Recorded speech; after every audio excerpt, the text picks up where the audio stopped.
네, 오늘 발표된 교권 보호 방안 시안에 대해서 취재 기자와 자세히 살펴보겠습니다. 송상은 기자, 오늘 발표된 내용은 시안입니다. 확정된 내용은 아닌 거죠? 네, 오늘 발표된 교권 회복 및 보호 강화 종합 방안은 시안으로서 골격은 이미 교육부 발표 등을 통해서 어느 정도 알려져 있는데요. 이번 정부 대책은 법률부터 시행령, 정부 고시까지 다양한 단계에서 적용될 예정입니다. 정부 고시의 경우 장관이 정하기 때문에 가장 빠르게 개정할 수 있는데요. 학생 생활지도 근거 마련이 바로 이 장관 고시에 해당합니다. 오늘 국회 공청회에 참석한 장상윤 교육부 차관은 8월 중으로 고시안을 확정해 발표하겠다고도 밝혔는데요. 오는 17일엔 국회 교육위가 법안 소위를 열고 학생 직시 분리와 교원 보호 등을 담은 교원지휘법, 초중등 교육법 개정안 등을 논의할 예정입니다. 네, 무엇보다 이 교사들 의견이 궁금한데요. 어떻습니까? 네, 지난 주말까지 전국 교사들이 광화문에 모인 지도 벌써 4주째인데요. 네. 이번엔 교원단체들도 처음으로 참여했습니다. 교사들의 요구, 무분별한 아동학대 신고를 막고 악성 민원에 대처할 방안을 마련해달라는 건데요. 이번 교육부 종합방안에 대해 일단 긍정적인 평가를 내린 부분이 바로 강력한 예방 중심의 대책이라는 점입니다. 이번 교사 집회와 정책 제안 연구를 주도하고 있는 현장 교사 모임이 교육부 발표 내용에 대해 긴급하게 의견을 수렴한 결과인데요. 구체적으로 학생에 대해 생활 지도를 할 수 있는 법적 근거를 마련했다는 점입니다. 또 교사가 아동학대 신고를 받았을 때 경찰이 수사 개시 전 교육청 의견을 반드시 듣도록 한 부분이나 직위 해제 요건을 강화한 부분도 교사들은 환영했는데요. 관련 입장 들어보시겠습니다. 이후 학칙과 법령에 근거한 생활 지도가 아동학대와 분리가 되는 과정이기를 강력히 희망합니다. 수사 개시 요건 강화의 경우 수사기관의 적절한 교원 아동학대 사안에 대한 기준을 마련할 것이라서 이 역시 무척 환영합니다. 네, 일단은 1차적으로 이 현장에서 요구한 핵심적인 요구들은 들어가 있는 것 같습니다. 그런데 이 교사들이 보기에 좀 부족하다고 평가된 부분도 있을까요? 네, 교사 개인이 학부모 민원에 대응하는 현재 시스템을 학교장 직속의 민원 대응팀을 꾸려서 민원 창구를 일원화하겠다는 부분입니다. 현장 교사들은 민원 대응팀 역할이 단순히 민원을 취합해서 전달하는 역할에 그칠 것이다. 또 교육 비전문가인 행정실 직원들로 구성될 것이라는 것을 우려하고 있었습니다. 그 대안으로 교육행정정보 시스템 나이스를 이용해서 민원을 접수하는 방안을 제안하기도 했습니다.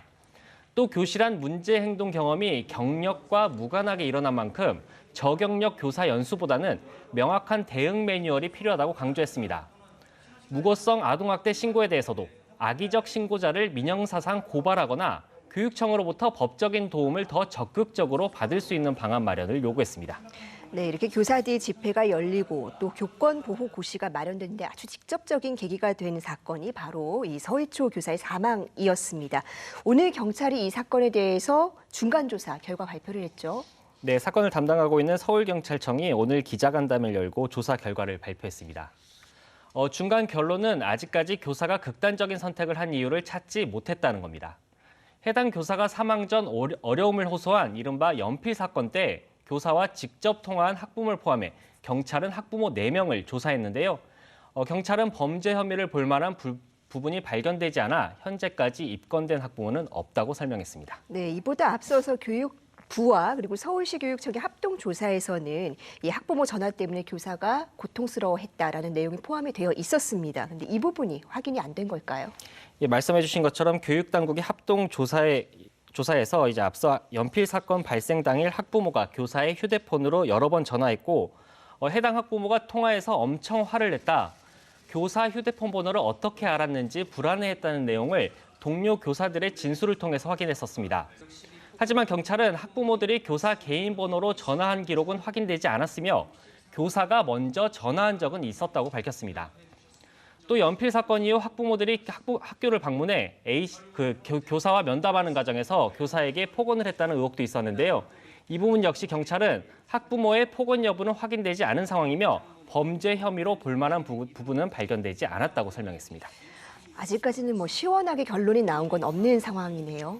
맞습니다. 경찰은 사망 경위를 명확하게 규명하기 위해서 통화 내역과 업무 어플 내역, 고인과 학부모의 휴대전화 포렌식 내용을 더 들여보겠다고도 밝혔습니다.